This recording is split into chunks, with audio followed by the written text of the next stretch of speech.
Magandang gabi po at maligayang Pasko sa ating lahat. 4 days to go before it's Christmas time. And we are celebrating the birth of our Lord Jesus Christ. Ang dala po niyang mensahe ay nasa John chapter 10 verse 10. I came so that you might have life and have it to the full. So ibig sabihin, ever since that we are separated from God, we cannot experience the fullness of life. And only Christ can give us this fullness of life. And hindi na siya makaantay, kumbaga. Yung pagdating ni Kristo ay plano ng Panginoon upang tayo ay makipag-isa sa Kanya and we can live a holy life because the holiness of life only comes from God. Holiness is an attribute of God. Kahit na try nating magpakabait, kung wala ang Panginoon sa buhay natin, hindi talaga madiretso. Walang ibig sabihin yung ginagawa natin. That's why the essence of doing good is putting Christ in the life of persons. Kaya tulad ngayon, no, feast day naman ngayon, we commemorate the feast day of Saint Peter Canisius. Kapag nagbe-breviary tayo, we always talk about or we commemorate the saints. The point of the saints is not what they did, but their commitment to holiness of life. Kaya yung mga chosen fields nila, nag-excel sila doon, and in what they have chosen, Christ, kumbaga Christ increased in the life. So tulad natin sa Brevs, ang point natin is to increase Christ in our life. And when people see us, they see Christ in us. Kaya, kasi mahirap yun kapag nag-iisa tayo. That's why we have the Brevs. And hopefully, we are communicating the message that when they hear the Brevs, when they see us, they remember Christ. They remember our dedication to Christ and our commitment to holiness of life. Ito yung point natin. Kaya, ang pinaka-core ng activity ng Brevs is prayer life. Kasi yung prayer life is the centrifugal force of the life of a Christian. Kung kayo, naglalaro kayo ng trumpo sa Ilocano, Campuso. Diba? Kapag walang centrifugal force yun, di naman tatayo yun eh. Pag itayo mo lang ganyan, hindi pwede eh. Kailangan spin mo siya. Kapag nag-i-spin siya, tatayo siya. Yung centrifugal force na yon that holds it together sa pag-spin niya, makes it stand. Sa buhay ng Kristiyano, yung prayer life, yung spinning force natin. Kapag wala yung spinning force na yon, everything will be in chaos, sasabog siya. Isang example, lagi natin tinitignan yung skies kapag gabi, kapag lumalabas tayo dito sa adoration room. We are talking about the planets, the sun, diba? The solar system. Nung pumunta tayo sa Christmas party ng Sokob, nakita niyo yung poster ng solar system na yung mga planets umiikot sa araw. Everything is in order. Kumbaga, yung gravity ng sun makes the solar system organized. Sa buhay natin, yung power na yun na nasa gitna is the power of prayer life. Kasi the prayer life connects to the one whom we are worshiping, whom we are praising. Siya yung point kaya tayo nagdadasal kasi sa kanya yung prayer life is a conversation with God. So yun yung umaayos sa buhay. So everything that we do in our life centers on prayer life. Kaya kung wala yun, isipin na lang ninyo kung wala yun. Kung wala yung araw, diba? Kung wala yung spinning power ng trumpo, walang mangyayari. Everything is in chaos. Kaya this is the message of Christ, that when He came to us, nagkaroon ng meat.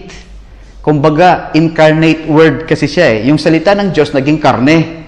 Incarnate. Nakita natin siya, narinig natin siya. Yung message ng Panginoon, i-communicate ni Jesus Christ. Kaya, may point na ngayon, may ibig sabihin na ngayon yung pagsunod natin sa Panginoon. Because the will of God the Father is not na ay walang mawalang kaluluwa sa mundo. Kaya nga, nakakatuwa na dito sa Brevs, ang vision mission natin is Brevstock. Bring every soul to Christ the King. Yung kagustuhan ng Panginoon, yun ang ginagawa natin. Kasi ang gusto ng Panginoon, magdala tayo ng kaluluwa sa Kanya. And hopefully, with what we are doing, through prayer life, someday, in His time, things will come into place. Kasi we are not the ones who will do this plan Umaayon lang tayo sa kagustuhan ng Panginoon. Kaya yung teaching sa Brevs, kapag nag-MOB tayo, sa Chronicles, sabi sa Chronicles, stand your ground. Pumosisyon lang kayo. Diba? Lulugar lang tayo because the battle belongs to the Lord. Trabaho ng Panginoon yan Lulugar lang tayo sa dapat nating kalagyan. So that ang Panginoon, makakakilos siya. Kasi kapag hindi tayo lulugar, tayo yung kamay ng Panginoon, tayo yung paa ng Panginoon, tayo yung mata ng Panginoon, tayo yung tenga niya, tayo yung puso niya. Lumugar tayo. That's why, in our obedience to God's message that just hold your ground, lumugar lang kayo, and the rest, God will do. Kaya, right before our eyes, things will happen. And we call that a miracle. Diba? Yung hindi mo inaasahang mangyayari, or na-imagine mo lang, nangyayari. Kaya, great things come to them that wait, those who do not hesitate. Kaya yung pag-aantay natin sa Panginoon, tinatawag yun na expectant faith. Parang yung nanay na buntis, manganganak siya in 9 months. Ang tawag doon, expectant mother. That in 9 months, she will bear a child.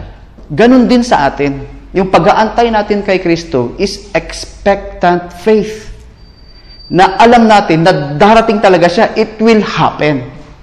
Hindi lang natin alam na siya si God. Because the devil also knows that God is God. The problem with the devil is he does not recognize that God is his God. Diba? Mas matalino pa nga yung devil Pero tayo, we recognize that God is our God and He will do what has to be done. Kaya, sa istorya ng tao, hindi lang natin sinasali si God sa buhay natin. God is the God of history. Tayo yung dapat sumali sa istorya ng Panginoon. Kaya tayo binigyan ng free will. Sasali ba tayo o hindi? Sa kwento ng Panginoon. Kaya throughout history, God is there. The hand of God was there. And He is leading us into salvation. Kaya medyo na-delay or umiiba kasi yung tao hindi nakikipag-cooperate sa gusto ng Panginoon. But sabi ng simbahan, the plan of God is eschatological. Malalim na word. Ang ibig sabihin ng eschatological, matutuloy at matutuloy ang kagustuhan ng Panginoon. Whether we like it or not. Kaya sasali ba tayo o hindi? So this is the message of Christmas. Every Christmas, the Lord is calling us. I am coming soon. Are you welcoming me into your life? Diba? The message is still love.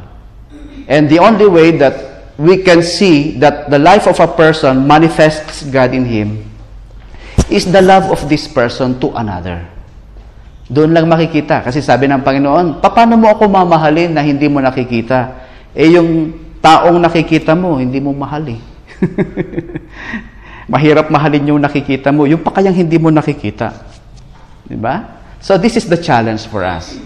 And tulad ngayong Pasko, nakita natin yung mga leaders natin sa bansa, laging nag-aaway, napaka-personal na ng away nila. Suddenly, may nangyaring hindi maganda sa Cagayan de Oro, na nabagyo sila doon, sa Iligan, sa Bukidnon, at ang dami-daming namatay. More than 1,000 na yung bilang ng mga namatay doon. And still counting. And our President has declared a national calamity. Hindi lang yung kalamidad doon sa Cagayan de Oro, kundi kalamidad ng buong bansa. Because mga kababayan natin, ang daming namatay. Karamihan mga bata. Kasi nung dumating yung bahang yon, gabi, madaling araw, tulog sila. At saka, siyempre, walang ilaw. So, they died in their sleep. And we pray for their souls, for the eternal reports of their souls. Ang hirap mag-celebrate basta na hindi natin sila isipin. Kaya sabi nga ni Father Seraph, let's celebrate Christmas with them in mind. Kumbaga, let's be frugal in our celebration of Christmas time in remembrance of our brothers and sisters who perished in the typhoon. Kung pwede tayong mag-offer ng something to concretize ba yung ating sympathy sa kanila, let's do it. Kasi nagsaserve tayo sa Baguio Convention Center, nagtawag naman si Father ng offering natin. Let's see kung ano yung mga maitutulong natin. Kanina nga, na-touch din ako kasi sabi ng daddy ko, paano ba tutulong? Hindi naman niya sinasabi yung sa Cagayan, no? Sa Red Cross ba? May pwedeng ipadala yung tulong. Pero hindi niya sinasabi na yung sa Cagayan de Oro. And right there, narinig ko na gusto niyang tumulong. Kahit magkano or in kind. So this is his way of celebrating Christmas. Sa atin din, let's be more, kumbaga, nafe-feel natin talaga, let's be more human and loving in celebrating Christmas. Because this is truly the essence of Christmas. That God, being God, He did not deny His best to be given to us, no other than His Son, Jesus Christ. Sabi nga sa John 3:16, di ba? For God so loved the world that He gave His only begotten Son, that whosoever believes in Him shall not perish, but may have eternal life. Amen.